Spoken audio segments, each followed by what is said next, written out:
Assalamualaikum warahmatullahi wabarakatuh. Kami dari kelompok 11 akan menerangkan tentang qiraat Al-Qur'an.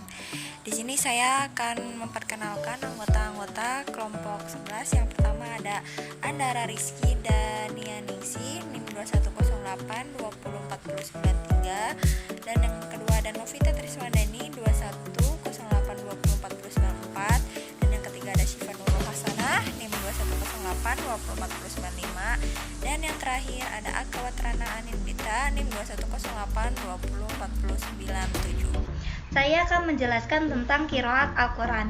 Qiraat adalah ilmu tentang cara melafazkan kalimat-kalimat Al-Quran dan pelaksanaannya dengan cara menisbahkan setiap bacaan kepada seorang imam ilmu qiraat, menekuni kalimat-kalimat Qur'aniyah dari segi cara pelaksanaannya, seperti panjang atau pendek hukum tajwid, hukum idzar, dan hukum idgham.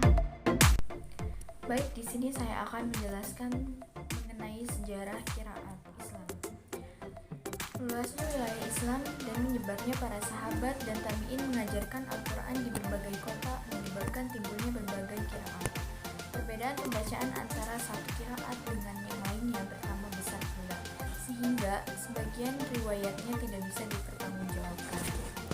Sehingga para ulama menulis qiraat-qiraat ini dan sebagiannya menjadi masyhur, sehingga lahirnya istilah qiraat 7, qiraat 10, dan qiraat 14.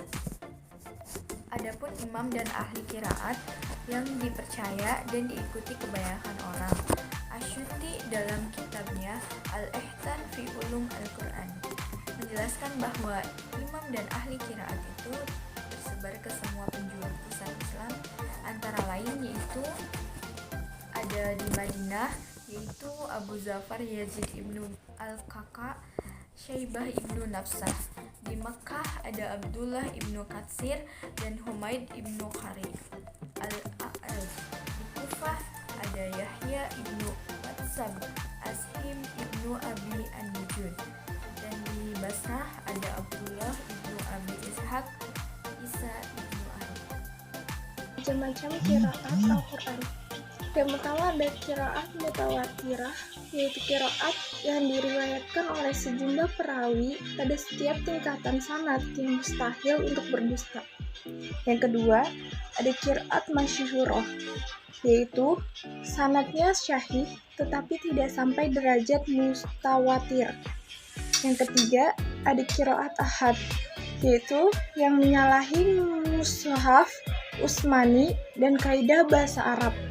Yang keempat, ada qiraat syadzah, yaitu yang sanadnya tidak syahih atau tidak sah.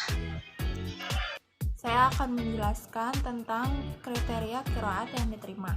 Itu ada 3. Yang pertama, kesesuaiannya dengan satu ragam dari beberapa macam ragam bahasa Arab. Terus yang kedua, qiraat tersebut sesuai dengan salah satu mushaf Utsmani. Dan yang ketiga atau yang terakhir itu qiraat tersebut harus sahih sanadnya. Argensi qiraat dalam istinbah hukum itu ada 3. Yang pertama, menguatkan ketentuan hukum yang telah disepakati para ulama, misalnya berdasarkan surat An-Nisa nomor 4 ayat 12. Para ulama sepakat bahwa yang dimaksud dengan saudara laki-laki dan saudara perempuan dalam ayat tersebut adalah saudara laki-laki dan saudara perempuan seibu saja.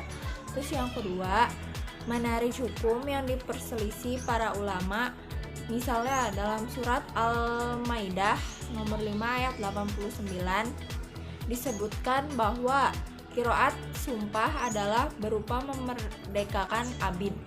Dan yang terakhir, menggabungkan dua ketentuan hukum yang berbeda.